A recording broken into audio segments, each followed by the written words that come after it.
حياكم الله متابعينا الكرام من منطقة الشام. السلام ورحمة الله. أنا عندي مناشدة عمو بس تصوير بس. عمي فدوى اروح لك التصوير، انا قضيتي اولى من كل القضايا. بس اب مفجوع باولاده حبيبي، بس افتهمني فدوى اروح لك. اب مفجوع باولاده. انا توفى ابني ولد شاب عمره 16 سنه بسبب امراض الدم. تعال لي بس هنا أنا عمو. توفى ابني ولد شاب عمره 16 سنه بسبب امراض الدم اللي هو فشل نخاع العظم.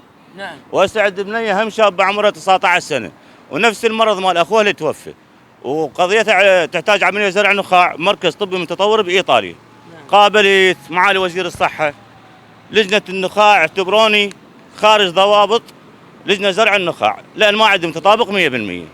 ايطاليا طولنا نسبه نجاح العمليه 100% بايطاليا. زين راجعت انت؟ راجع هاي التقارير شوفها كلها حبيبي، هسه اطلع لك. راجعت وزارة الصحة؟ وزير الصحه مع وزير الصحه مواجهه 3 مرات، مرتين مواجهه مع الوزير. ما سوالك حل؟ حولنا للجان، لجان رفضوني. إيه عفوا ابنك همين ابني توفى نفس المرض، وهاي البنيه هسه ابوا عليها 19 سنه. لا حول ولا قوة الا ابوا عليها تموت. زين. هو معاطل يعني ايش عندي رجال لا حول ولا قوه. معاطل هو عن العمل هم لا عمل لا. هذا رئيس الجمهوريه الله يحفظه حولني لوزاره الصحه، هاي شات الوفاه مال ابني. لا حول ولا قوة الا بالله. اي والله العظيم. هاي تحاليل مستشفى حكومي دزني المختبر اهلي يحلل صايره. كان الله في عونك. 15 سنة ابنك وتوفى. 16 سنه عمره. هذا القرار اللي جاوبوني به لجنه زرع النخاع.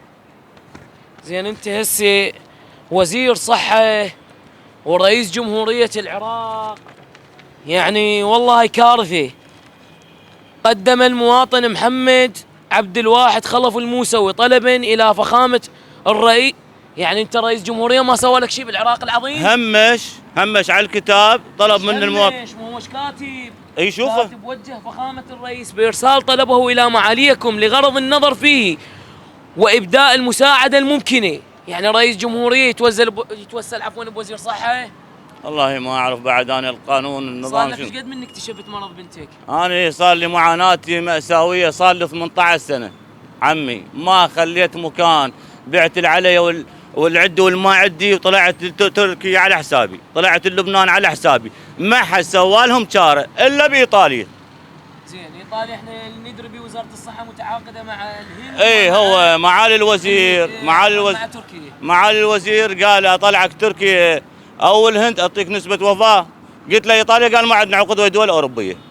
زين وبنتي اللي دا تموت باوع عليها تبقى عليها. يقبل وزير الصحة وهل يقبل رئيس الجمهورية المحترم اللي دق بابك هذا الانسان الخير سيد هو؟ سيد. عمي والله لعبتوا بينا طوبه. هل تقبل انه انت عندك ابن او بنتك تعاني من هذا المرض وتوجه كتب؟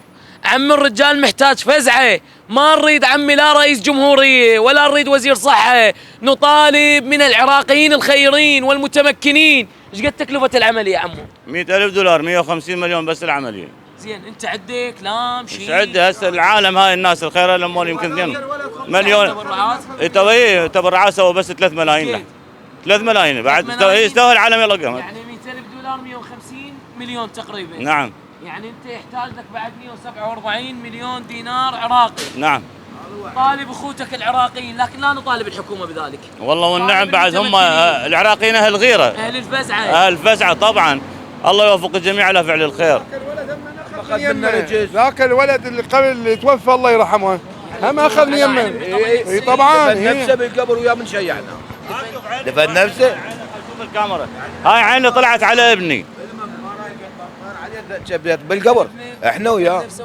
اي والله. طبعا ابني عزيز وانا عزيز. فاتحة ابني واقف في فاتحة ابنه وشفنا صار بيه الولد.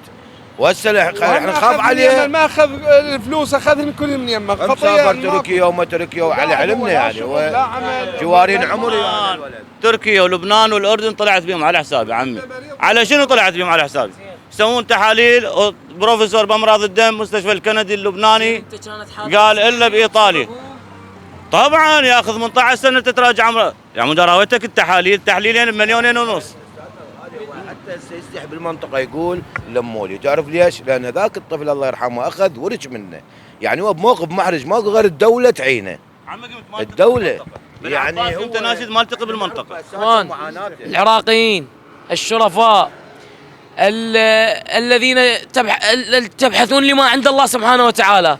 السيد فقد ابنه بأحد أخطر الأمراض اللي هي من بعد السرطان، نخاع العظم، مرض يأكل بالمريض لحد ما يفقد حياته. هاي وحدي فقد ابنه، لكن عندي بنت ثانية نريد وقفتكم بتوسل وامتنان، وأتوسل بيكم بلهجتني. نريد ألف على ألف يلم. احنا اليوم طبعا كان موضوع حلقتنا على غير شيء، على واقع الخدمات اللي موجودة بهاي المنطقة، لكن سيد فاجئنا بهذا الشيء. يعني خلى حصره بداخلي، خلى حصره والله. ابي يشوف بنته ويشوف ابنه مات قدامه وبنته تريد قدامه، يعني صعبه ان شاء الله. يعني يا اخي فدوى اروح لك، بس اسمعني. اخوان اثنين نفس المرض، الاخ مات، البنيه شلون تكون نفسيتها؟ صح. شلون تكون نفسيتها؟ سيد يمي. سيد احنا نطالب العراقيين، والعراقيين هي الغيره ونخوه وفزعه. انا الله يشهد هاي الحلقه مالتك راح انزلها منفرده، وراح نخلي رقمك على الحلقه، والعراقيين ما يقصرون بكل شيء، وخصوصا انت وفاقد عزيز، والاخوه هنا يقولون احنا ما نريد نزيد المواجع وانت نازل ويا ابنك للقبر. يعني كبير هاي الظنا البزر يا مربط الذل يا حبيبي، ظنا غالي. ان شاء الله ما تنذل، وان شاء الله راسك مرفوع، وانت سيد جدك رسول الله، والعراقيين ما راح يقصرون وياك، ورقمك راح اخليه بالحلقه، وان شاء الله الله يوفقك، الله يفرح قلبك ان شاء الله. رحم الله، الله يجعلكم سبب في احيانكم. بخدمتك بخدمتك تؤمر امر.